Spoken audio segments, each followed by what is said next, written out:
I think Caitlin Clark has been better than people even realize. Clark is actually generating more points than any player in the WNBA. Not more than any rookie, but more than any player in the WNBA when it comes to points and assists. So if you look at those statistics, there was a graphic shown in a package that was run on ESPN. You see it right there. Caitlin Clark, 713. Sabrina Ionescu up next, followed by Arike Ugumbowale and Asia Wilson. So, that is an impressive stat. I mean, you could argue it's the most important stat because a basketball game is won depending on which team scored more points than the other team. And Caitlin is the catalyst for the Indiana Fever in that regard. In fact, in the game against the Liberty, the win against the Liberty, Clark was responsible for 55% of the offense for the Fever.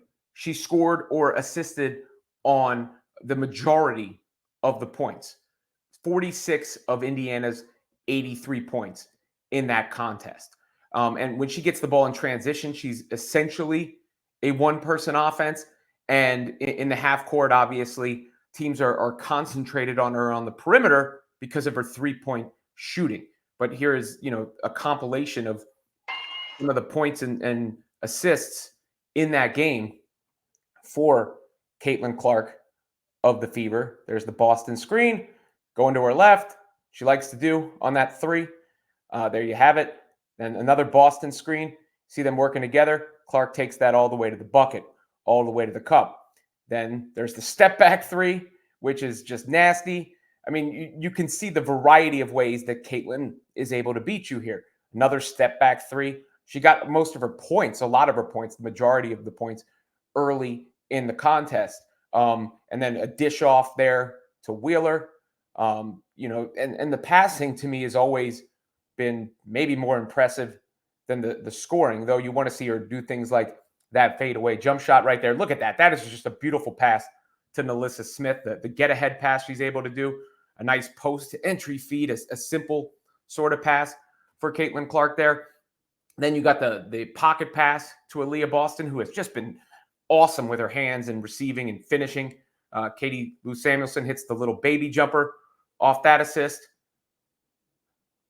This one is sick. Again to Smith, who really hustled her tail off in that game. Nalissa Smith really hustled. That's a beautiful dime to Aaliyah Boston right there. I mean, you just see it. These highlights speak for themselves. Another one of those in-between shots that I want to see Caitlin do more of. Dantas getting in on the action. She actually contributed for the team, the newest member of the Indiana Fever. That was the toughest bucket I think Caitlin Clark scored. And then one more for good measure. Kelsey Mitchell with the huge three. And by the way, let me shout out Kelsey Mitchell because I feel like I've in a lot of these videos I've talked about her ability to score in late shot clock situations.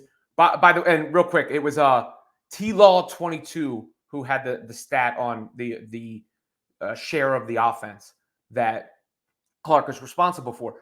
But quick shout out to Kelsey Mitchell because I've said a lot about her being, a isolation scorer and a late shot clock scorer.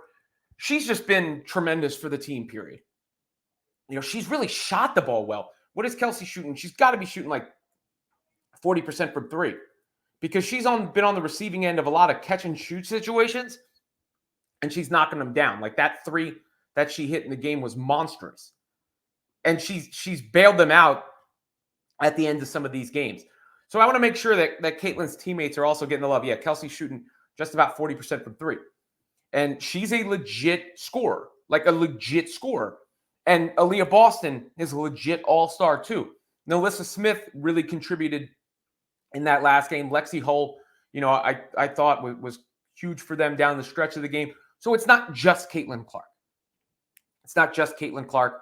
Aaliyah Boston and Kelsey Mitchell are reliable. That they got 3 stars. They really do.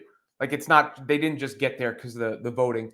Aaliyah Boston has proven herself to be a star, and Kelsey Mitchell has proven herself to be a star. when they get that consistent fourth production from Smith, then they're hard to deal with, especially if they can find that swing player to play the fifth spot in the lineup. And none of this is about the Rookie of the Year race either. I mean, I get it.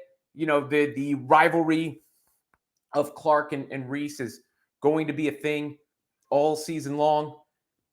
And it's good for the league, especially when the talk is about basketball. And as I've said, Angel has been tremendous.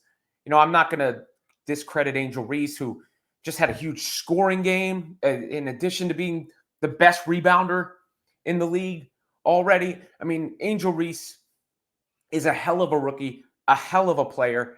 And I would make the argument that both Clark and Reese should probably be on the Olympic team, right? Like for the growth of the game on the merits. On the merits. But when the Olympic team discourse did come up, a lot of it was based on like, well, you can't say that Caitlin Clark's one of the 12 best players in the league. You know, this is not a hand-me-down. And to be fair, that was a different part of the season. Clark had struggled a bit at times. She had some growing pains coming into the league, as anyone would have. But she is so far beyond that right now. And I would say she's absolutely one of the 12 best players in the league right now. Like, absolutely. It's not even a conversation. In fact, I mean, by the end of the season, depending on how the Fever perform as a team, you could start to make the case that Caitlin Clark legitimately belongs in the most valuable player conversation. A'ja Wilson, the runaway favorite right now. No problem with that. You know, A'ja is unbelievable. You know, I love Asia's game. Her jumper is so buttery. She runs the floor. She's beast on the board. She finishes inside. There's no holes. She's a great defender inside and on the perimeter. There's no holes in A'ja Wilson's game. But I think it needs to be appreciated, not just celebrated that she got a triple-double. What Clark is doing as an individual player and with her team. You know, her teammates are finishing, like she said. The Fever are the difference between the Fever against the Liberty the last time I saw them versus the Fever against the Liberty this time is a chasm. But I mean, forgetting attendance numbers, forgetting ratings, forgetting any of that stuff, just purely on on-court performance, Caitlin Clark has proven herself to be one of the best players in the WNBA already. I mean, just look at the points. You can check out the article below, Women's Fastbreak on SI. Link is in the description. But no one is generating more points than Caitlin Clark. And ain't that the name of the game?